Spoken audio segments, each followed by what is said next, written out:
nama saya Lisnora Panjaitan. Saya akan mempresentasikan tentang kebijakan fiskal.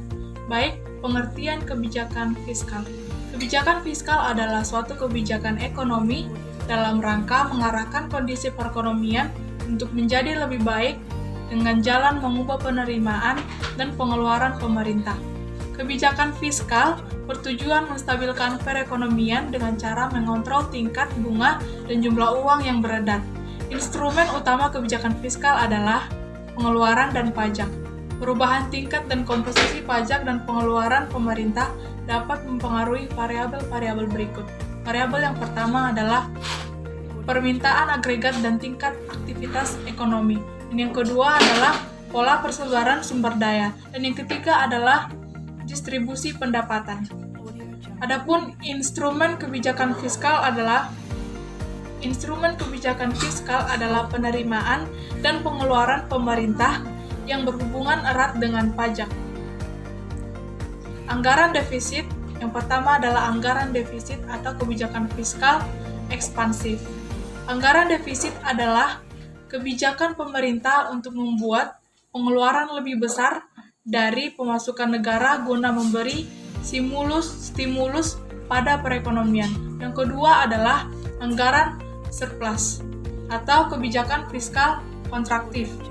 Anggaran surplus adalah kebijakan pemerintah untuk membuat pemasukannya lebih besar daripada pengeluarannya. Yang ketiga adalah anggaran berimbang dan yang keempat adalah anggaran berimbang terjadi ketika pemerintah menetapkan pengeluaran sama besar dengan pemasukan.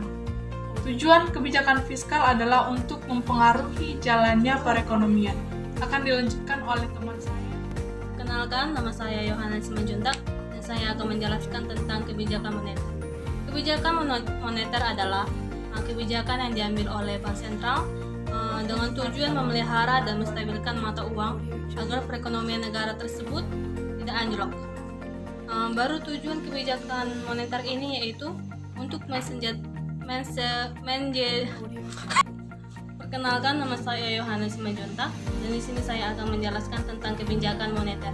Kebijakan moneter adalah kebijakan yang diambil oleh Bank Sentral dengan tujuan memelihara dan menstabilkan mata uang agar perekonomian negara tidak anjlok. Dan di sini ada tujuan kebijakan moneter yaitu untuk membuat rakyat sejahtera dengan cara perekonomian Indonesia, meminimalisirkan pengangguran serta mengatur mata uang dalam suatu negara.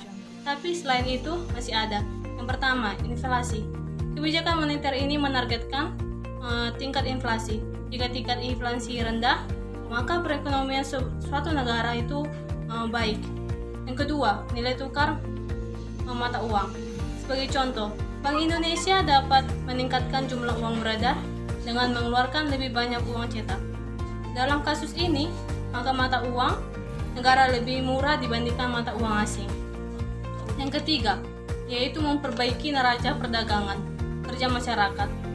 Di sini meningkatkan ekspor dan mengurangi impor dari luar negeri masuk ke dalam negeri atau sebaliknya. Dan yang selanjutnya, instrumen kebijakan moneter. Yang pertama, kebijakan operasi pasar terbuka. Ini merupakan salah satu kebijakan yang diambil oleh Bank Sentral untuk mengurangi atau menambah jumlah uang yang beredar di masyarakat. Yang kedua, kebijakan diskonto. Diskonto ini adalah pemerintah mengurangi atau menambah jumlah uang beredar dengan cara mengubah diskonto bank umum. Yang ketiga, kebijakan cadangan kas. Bank Sentral dapat membuat peraturan menaikkan atau menurunkan cadangan kas. Dan bank umum ini menerima uang dari nasabah dalam bentuk giro, tabungan, deposito, dan lain-lain. Dan yang terakhir, penyesuaian tingkat suku bunga. Bank Sentral ini mempengaruhi suatu bunga dengan mengubah tingkat diskonto. Sebagai contoh, jika Bank Sentral meningkatkan tingkat diskonto, biaya pinjaman untuk bank meningkat. Sekianlah presentasi kami tentang kebijakan moneter dan fiskal. Terima kasih.